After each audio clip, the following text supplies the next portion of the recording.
управата на клубот со Гоце Седловски, кој што од 26 ноември до 31 март се наоѓаше на клупата на екипата на Работнички. На 11 меча под негово водство Работнички забележа само 2 победи.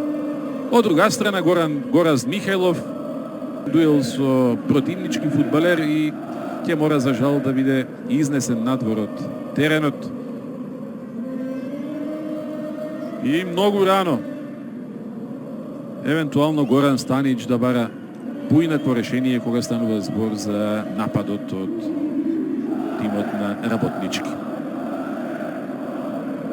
Во исто време со овој надпревар се играат и дуелите Шкендија Силекс и Струга Брегалница. Се уште разбирливо на нив резултатот е 0:0. Изнесен Владко Стојановски